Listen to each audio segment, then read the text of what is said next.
Un saludo para todos, soy Luis Enrique Arteaga y en esta oportunidad continuaremos con nuestras clases de estructura y propiedades de los materiales. Continuaremos con un tema muy interesante que corresponde a las propiedades mecánicas. Iniciemos hablando sobre las propiedades elásticas que se determinan a través del ensayo de tensión.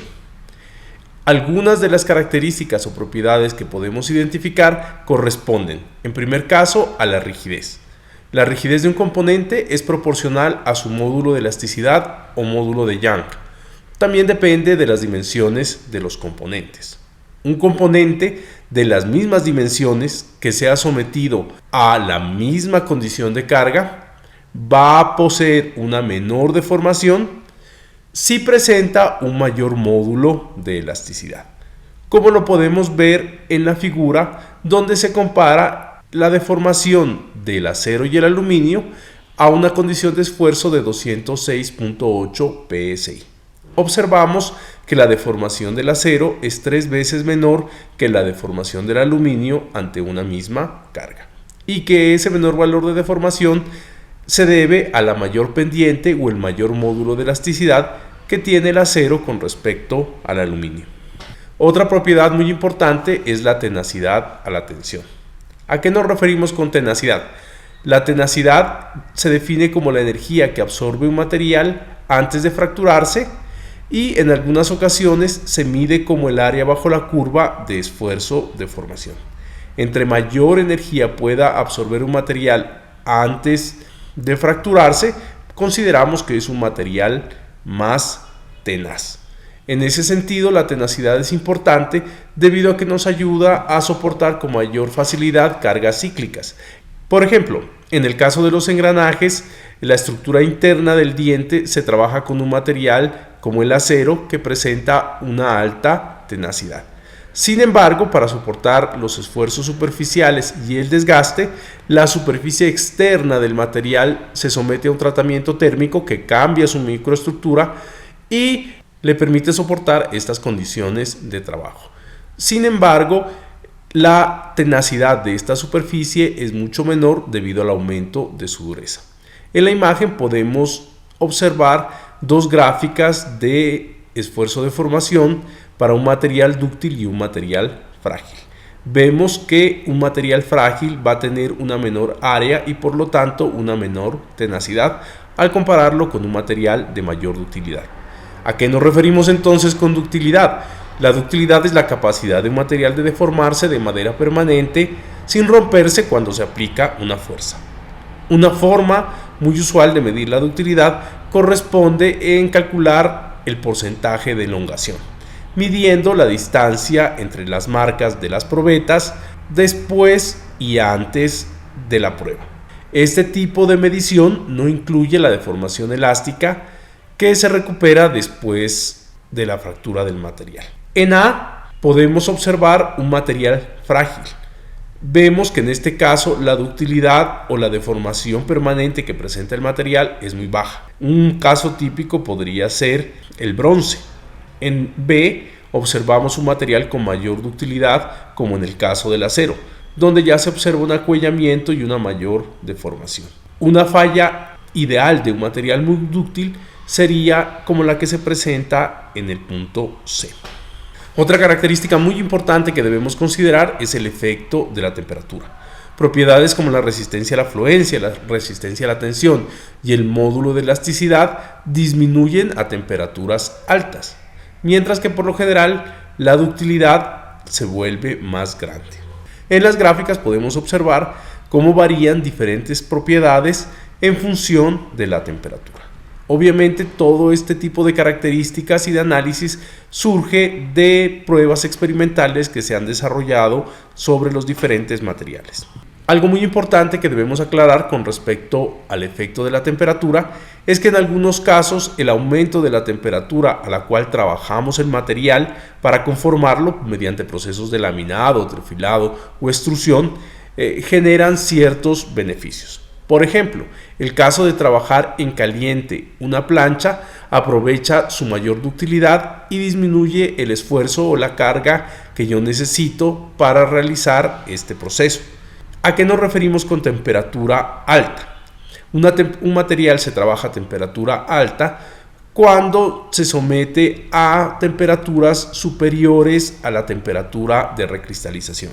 En la temperatura de recristalización lo que nosotros observamos es que se deshacen esos límites de grano que hemos visto con anterioridad por efecto del movimiento de los átomos y se pierde temporalmente la estructura que tiene el material.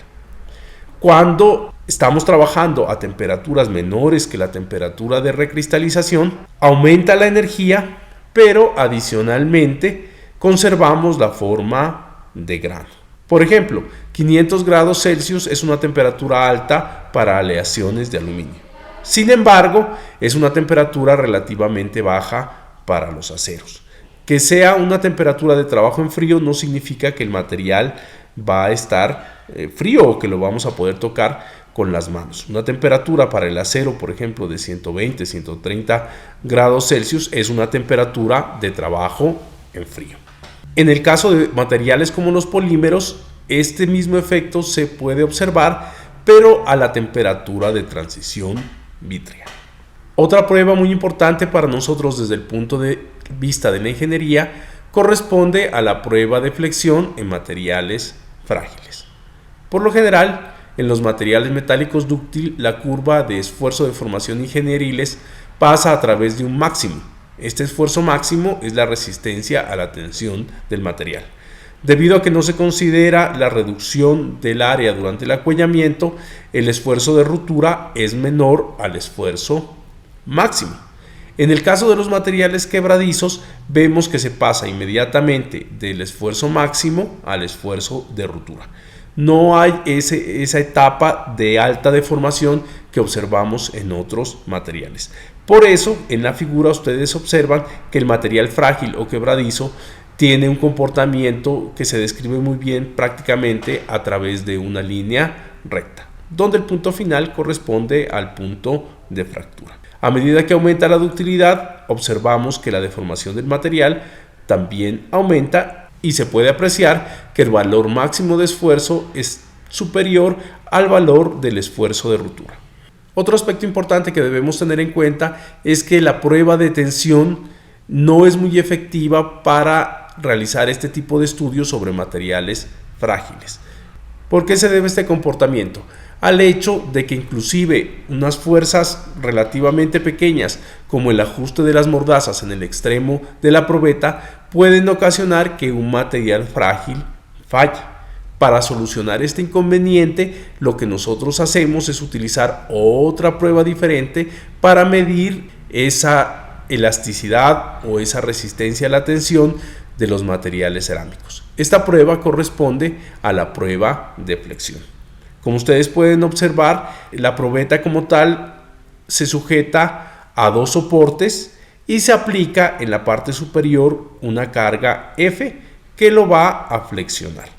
Esta flexión hace que se produzcan esfuerzos normales de tensión y compresión a lo largo de las fibras de la probeta. Las fibras de la parte inferior van a estar sometidas a fuerzas tensionales, mientras que las fibras superiores de la probeta van a estar sometidas a cargas de compresión. En el caso de los materiales frágiles es más crítico el esfuerzo de tensión. Los resultados de la prueba de flexión se consideran similares a los de la curva de esfuerzo de formación, tal como podemos apreciar en la gráfica a la derecha. Sin embargo, el esfuerzo se grafica en función de la deflexión en lugar de en función de la deformación. Dado que las grietas y las imperfecciones tienden a permanecer cerradas bajo la compresión, los materiales quebradizos fallan a esfuerzos de compresión mucho más altos que los esfuerzos de tensión. Sin embargo, una losa cerámica, por ejemplo, que puede soportar grandes cargas de compresión, si se deja caer, puede romperse con facilidad. El hecho de que los materiales cerámicos soporten mejor las cargas de compresión hace que se puedan utilizar en muchas aplicaciones, por ejemplo en la construcción. En este caso del concreto, muchas veces se utiliza acero para reforzarlo frente a esas cargas de tensión. Otra propiedad mecánica muy importante para nosotros corresponde a la dureza. Como lo habíamos mencionado anteriormente, una mayor dureza del material lo vuelve más resistente al desgaste. La dureza representa la resistencia a los rayones o a la indentación y es una medida cualitativa de la resistencia del material.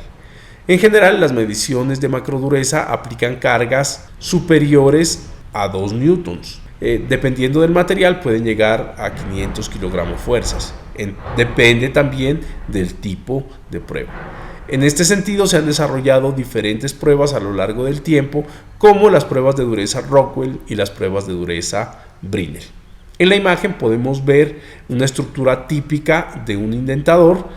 Va a contar con un visualizador que nos permite medir el tamaño de la huella o la longitud de la penetración del indentador. Va a depender esto de la prueba. El indentador, que puede ser una esfera o una pirámide de diamante. El bastidor, que simplemente soporta la máquina, y una mesa sobre la cual se va a soportar la probeta, con el fin de poder acercar la mesa y adaptarla a diferentes tamaños de los objetos a los que vamos a hacer la medición.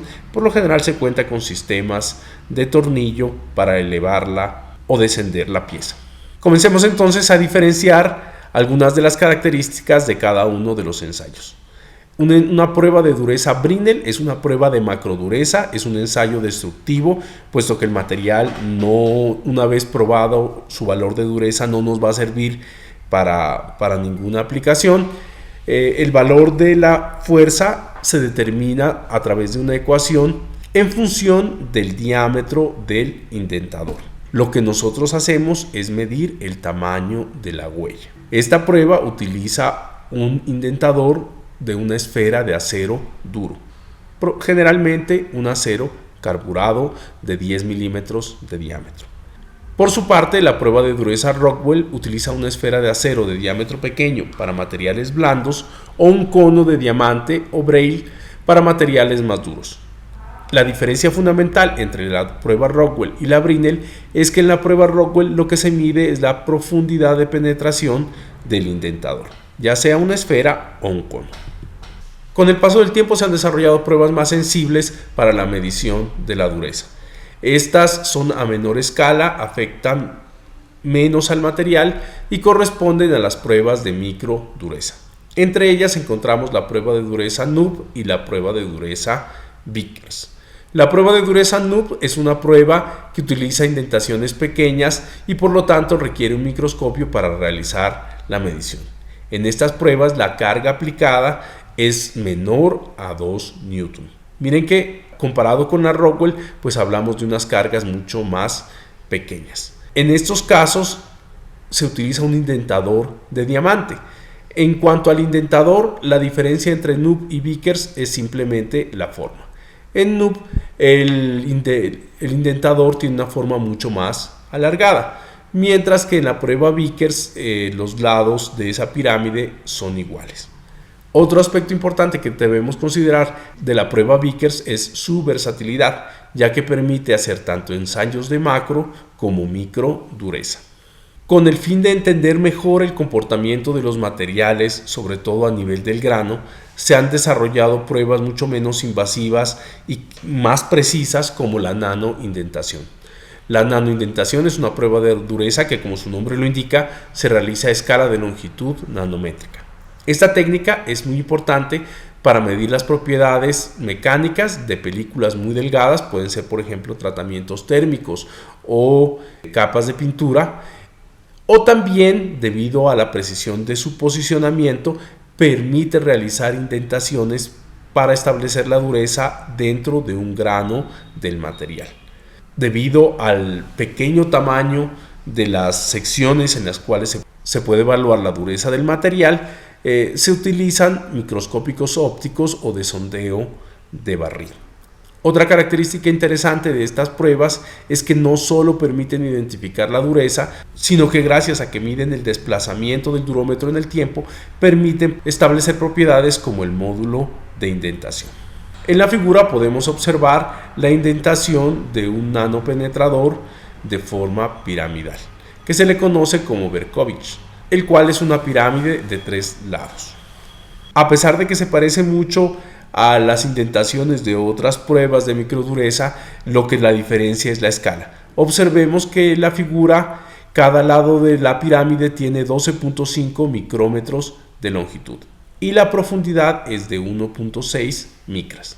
Para finalizar, vamos a abordar la última prueba mecánica sobre los materiales, que corresponde a la prueba de impacto. Esta prueba de impacto nos permite determinar no solo la tenacidad del material, sino su variación de comportamiento con respecto a la temperatura. Porque, como lo habíamos visto en el caso del Titanic y del Challenger, bajas temperaturas pueden fragilizar el material. En las pruebas de impacto, que pueden ser Charpy o ISOT, dos de las más conocidas, observamos que funciona a través de un péndulo pesado que se suspende a una altura h sub 0. Este péndulo se deja caer por gravedad, golpea el espécimen y alcanza una altura final h sub f. La diferencia entre estas dos alturas representa la energía absorbida en el impacto por la probeta.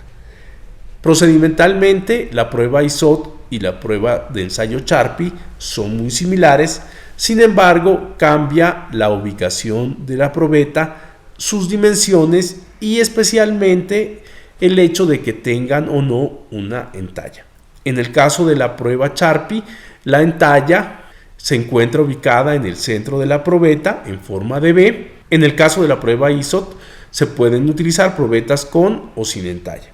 En el caso de la probeta con entalla, esta está desplazada con respecto al centro de aplicación de la carga. ¿Por qué es importante la prueba de impacto? Porque nos ayuda a determinar el efecto de la rapidez de la aplicación de la carga con respecto a la deformación. Podemos observar que cuando más rápida es la velocidad de aplicación de la carga, el material va a tener una tendencia de comportamiento más dúctil. Un ejemplo del que ya habíamos hablado anteriormente corresponde al silipoti, que es un polímero el cual permite altas deformaciones si la carga se aplica de forma lenta, pero que cuando la carga se aplica rápidamente produce una deformación frágil. Esto se debe a que no se le da el tiempo suficiente al material para que se desenrollen las cadenas de polímero y por lo tanto reduce mucho su ductibilidad. En la figura podemos observar unas probetas a las cuales se les ha aplicado la prueba de impacto Charpy. En la parte superior vemos para el hierro que debido a la velocidad de aplicación de la carga se produce una fractura de tipo frágil. ¿Cómo sabemos que es una fractura frágil? Por esa apariencia granular, similar a la que nosotros podemos apreciar cuando se parte una piedra, por ejemplo. ¿Sí? Ese tipo de apariencia así en forma de gránulos, o la fundición también tiene una apariencia muy similar cuando se rompe, es un indicativo de fractura frágil. En la parte inferior de la sección transversal del hierro vemos precisamente la entalla, que es el lugar donde se produce la falla. En el caso de materiales más dúctiles como el aluminio, en C y en D, vemos que la probeta se va a deformar por el impacto, pero no se va a presentar una falla frágil. ¿Qué propiedades podemos determinar nosotros a través de la prueba de impacto? Una propiedad muy importante corresponde a la temperatura de transición de dúctil a quebradizo. Esta es la temperatura en la cual el modo de falla de un material cambia precisamente de fractura dúctil a quebradiza. Así que nos da el límite de temperatura a la cual puede operar el material sin fragilizarse. Otro aspecto que nos permite medir la prueba de impacto, especialmente la prueba ISOT, es la sensibilidad que tiene el material a la muesca. Esta muesca lo que hace es generar un factor de concentración de esfuerzos que hace que falle el material. Sin embargo, algunos materiales sufren en menor proporción el efecto de la muesca, y es lo que se trata de identificar a través de esta prueba. Veamos ahora la relación con el diagrama esfuerzo-deformación. La energía que se requiere para romper un material duro durante la prueba de impacto, es decir, la tenacidad de impacto, no siempre está relacionada con la tenacidad a la tensión. Es decir, que el área que nosotros medimos bajo la curva de esfuerzo-deformación en un ensayo de tensión no coincide totalmente con el valor registrado en la prueba de impacto. Esta diferencia se debe precisamente a la mayor velocidad de aplicación de carga en este tipo de pruebas. En general, los metales con resistencia y ductilidad altas tienen buena tenacidad de la tensión. Sin embargo, este no es siempre el caso cuando las velocidades de deformación son altas. Con esto hemos terminado el tema de nuestra clase de hoy. Les agradezco mucho su atención. Nos vemos en otra oportunidad.